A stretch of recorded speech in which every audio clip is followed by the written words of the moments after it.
For more than 100 years, a single idea has followed millions of children like a shadow they never asked for. A diagnosis that was never real, but felt real. A label that shaped how teachers judged them, how parents spoke about them, and how society quietly feared them. Its name was only child syndrome. To understand how deeply this myth cut, you have to go back far into a world terrified of change. America, 1896. Factories rising, cities swelling, immigration booming. People feared the country was losing its moral center. And in the middle of that anxiety stood a towering figure in early psychology. A man searching for simple explanations in a complicated world. He looked at children without siblings and saw not individuals but defects. He wrote that being an only child was a disease in itself, a statement that burned itself into the public imagination. No data, no large studies, only prejudice wrapped in scientific language. And yet society believed him, because myths that simplify people are easy to hold on to. Because when the world feels unstable, humans reach for quick labels. Someone to blame, someone to fix, someone to define. For the next century, this invented syndrome became a cultural reflex.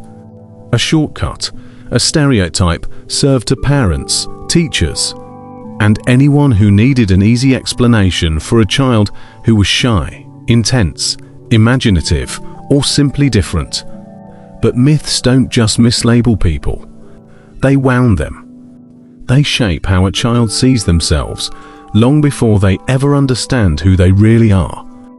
This is how a non-existent disorder became one of the most damaging stories America ever told its only children. For decades, the myth marched on untouched. Schools repeated it. Parents warned about it. Society absorbed it as truth.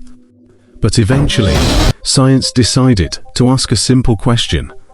What if this syndrome didn't exist at all?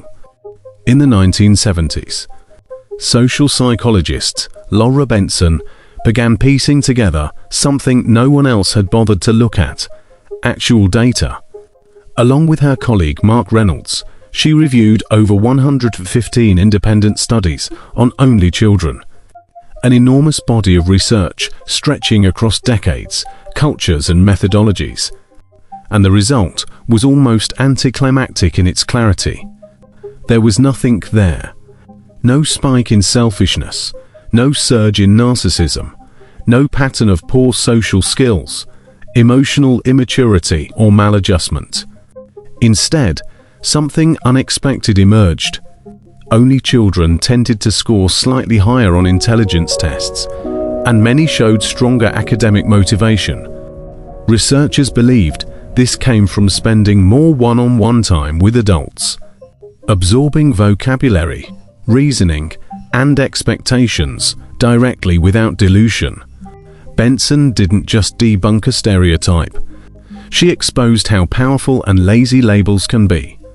She showed that the story society believed for 70 years had never passed even the most basic scientific test. Because the truth is simple. The only child syndrome was never a psychological condition. It was a cultural narrative repeated often enough that people forgot to question it. Science didn't just correct the myth. It revealed something even more important. Only children were never the problem. The stereotype was, loneliness is a strange thing. People think it looks obvious. An empty room, a quiet house, a child playing alone on the carpet. But the loneliness of an only child isn't loud. It isn't dramatic. It isn't even visible. It's ambient, a quiet hum beneath everything. Most only children are perfectly comfortable being alone. They're artists of solitude, architects of inner worlds. Give them a book, a toy, a blank piece of paper, and they can disappear for hours into imagination. Aloneness they master early, but loneliness, that's different. Loneliness isn't the absence of people. It's the absence of someone who shares your reality. Growing up without siblings means growing up without a witness. No one to sit beside you during a family argument and whisper, "Did you see that too?" No one to validate your confusion when the house feels tense for reasons adults won't explain. No one to share the micro moments, the raised eyebrow, the inside joke, the collective sigh when a parent slams a door. So the only child becomes the lone archivist of their entire childhood. Every emotion, every shift in atmosphere, every unspoken rule they process alone.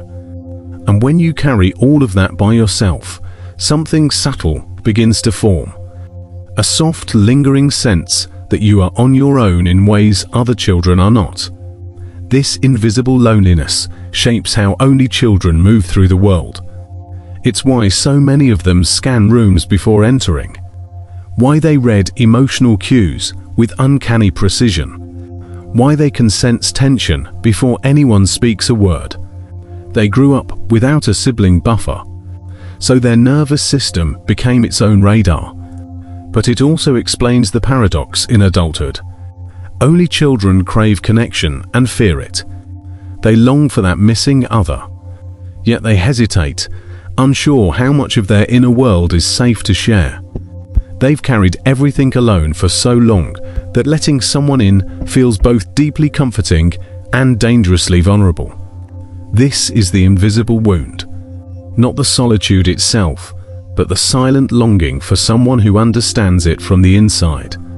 There's a moment, sometimes subtle, sometimes painfully clear, when an only child stops being just a kid and quietly steps into a role no one assigned but everyone relied on. It happens because their world is dominated by adults.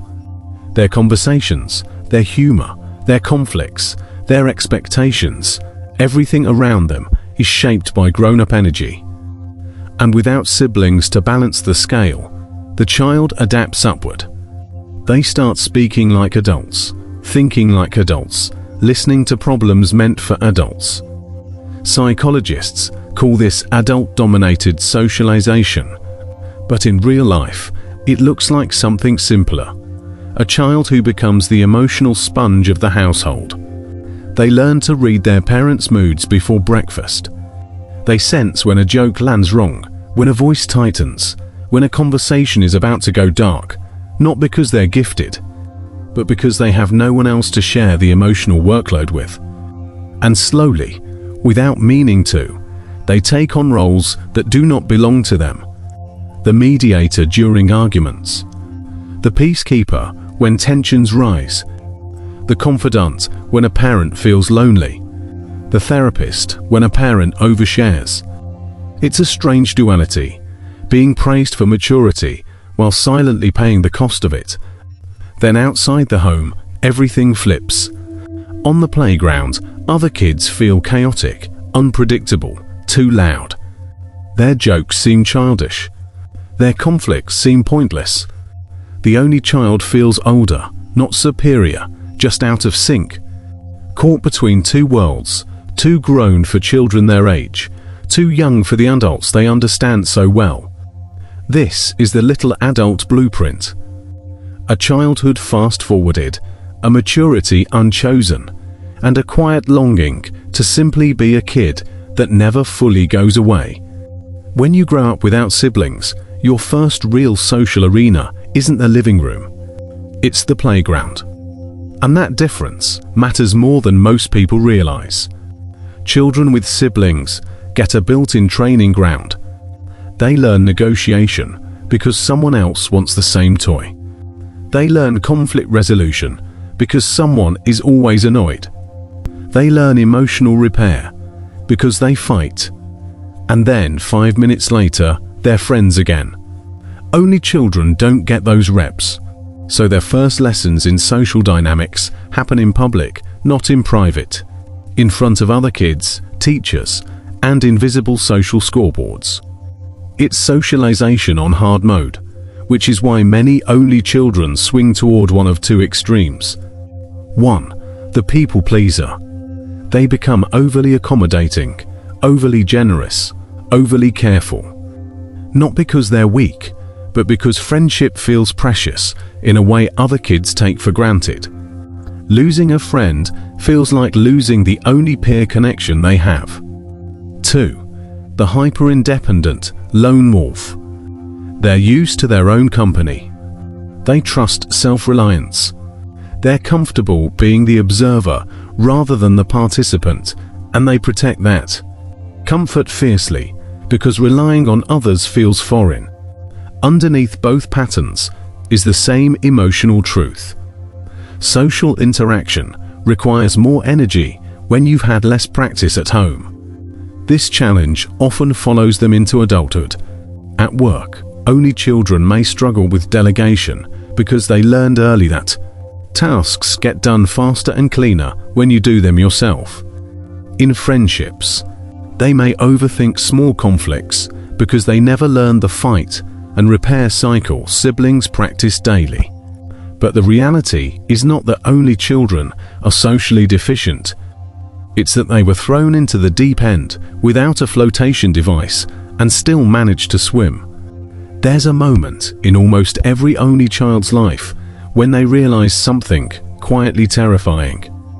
There is no backup, no sibling to absorb pressure, no one to share the spotlight, no one to dilute the hopes whispered into their future.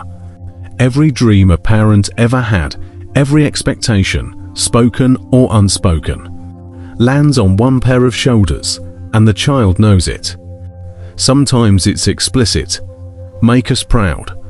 Don't waste the opportunity we never had. You're all we've got.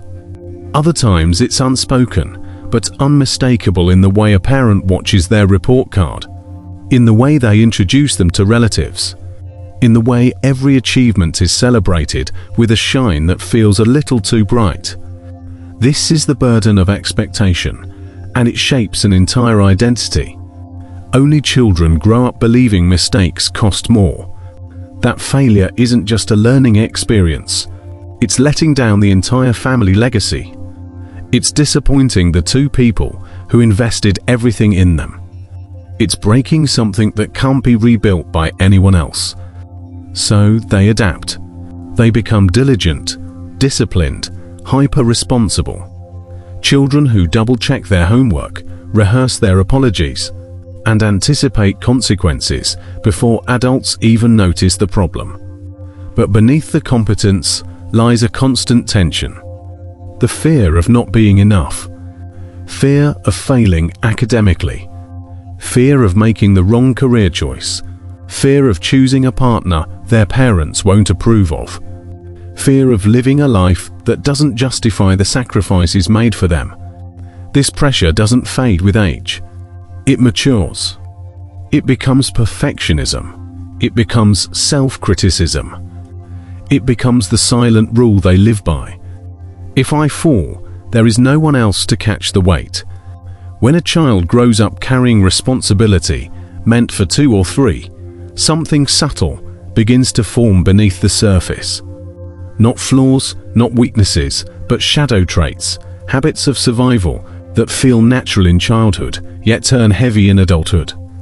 It starts with overthinking.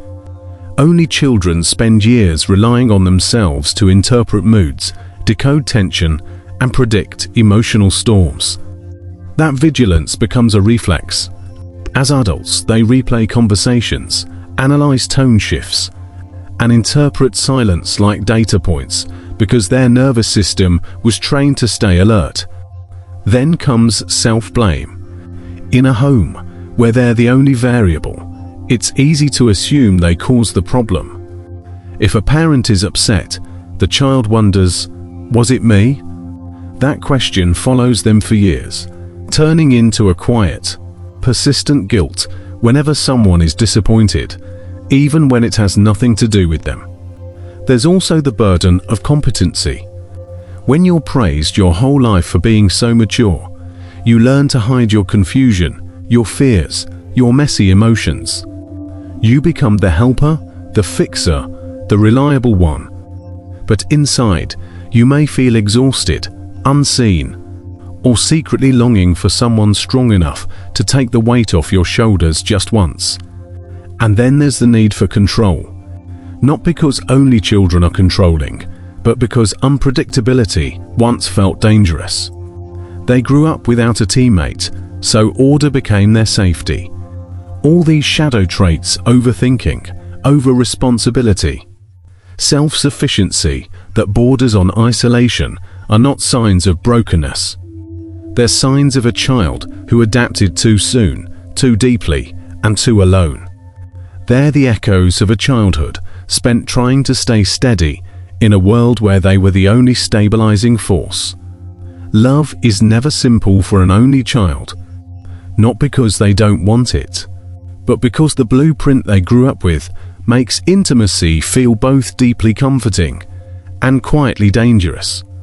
When you grow up without siblings, your first experiences of emotional closeness are vertical, not horizontal. Parents and adults are your primary attachment figures. So you learn early to adapt, to behave, to meet expectations. Love becomes something you earn, not something that simply exists. That childhood conditioning ripples into adulthood in 3 common ways. 1. The anxious giver. They fear being too much. They overfunction in relationships, anticipating needs, softening conflicts, apologizing first, even when they're hurt. Underneath is the old belief: if I don't perform perfectly, love might disappear. 2. The avoidant lone wolf. They're deeply self-reliant, comfortable in solitude, and slow to let anyone close. Partnership feels vulnerable, even intrusive, because needing someone feels foreign, almost unsafe. They've survived everything alone. Depending on a partner feels like losing control. 3. The push and pull heart. A mix of both. Craving closeness, but fearing the weight of expectations. Wanting connection, yet panicking when someone gets too close. This ambivalence is often rooted in being the sole emotional anchor for their parents. In love, only children often carry a quiet fear. What if I disappoint them the way I once feared disappointing my parents?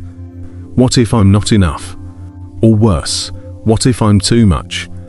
But beneath all those patterns is a truth rarely acknowledged. Only children love with an intensity shaped by years of longing for a peer, a partner, a witness. When they finally let you in, they don't just give affection. They give a lifetime of stored-up tenderness, loyalty, and depth. Loving an only child means being invited into a world they've built alone and trusted to finally share. There is a moment in every only child's adulthood when the abstract suddenly becomes real. A parent gets sick, a doctor calls, a decision has to be made. And in that moment, the truth hits with a force nothing prepares you for. There is no we. There is only I. For people with siblings, these moments are shared. Someone divides the paperwork. Someone covers the hospital shift. Someone else takes the financial lead. The emotional weight gets distributed, even if unevenly. But for an only child, every role becomes theirs. The advocate, the caretaker, the decision maker, the financial planner, the emotional anchor, all at once. It's a kind of pressure few people talk about because it's so deeply personal, so quietly overwhelming. You're not just managing logistics. You're holding the 2 people who once held you. You're navigating the decline of the very figures who defined your world. The decisions feel impossibly heavy. Should I approve this surgery? Can they stay at home? Is it time for hospice? Every choice feels like both love and betrayal. Every outcome feels like your responsibility alone. And the financial burden in countries like the US only amplifies this weight. Nursing homes, medical bills, long-term care. There is no sibling to split the cost, the errands, the grief. Then comes the emotional aftermath. When a parent dies in a family with siblings, memories are shared, Stories are retold. Grief is held in community. But for an only child, the silence after loss is profound. There's no one left who remembers the same dinners, the same vacations, the same versions of your parents. You become the sole archivist of your entire family history. And when you go, it all goes with you. This is the burden no one sees. The future weight that shapes an only child long before it arrives. The story of an only child has never been about deficiency. It has always been about adaptation. Quiet, intelligent, resilient adaptation. And when you strip away the stereotypes, a different picture emerges. Only children aren't selfish. They're hyper-responsible, shaped by carrying roles meant for many. They aren't spoiled. They're self-reliant because they learned early that their first safety net was themselves. They aren't antisocial. They're selective and loyal, choosing depth over noise. And they aren't maladjusted. They're resilient, sculpted by solitude and sharpened by expectation. But strength alone isn't the destination. Healing is.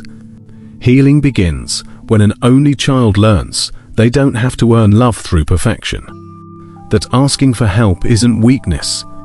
That sharing their inner world won't collapse it. That the people who care about them want to be part of their life, not just impressed by it. And healing grows when they build chosen family, create shared memories, and let someone else become a witness to their story. Because even a life built alone is not meant to be lived alone. If this story helped you feel understood, or if it reminded you of someone you love, I'd love to hear from you. Tell me in the comments. And if you want more deep, cinematic explorations of the human heart like this, subscribe and stay with me.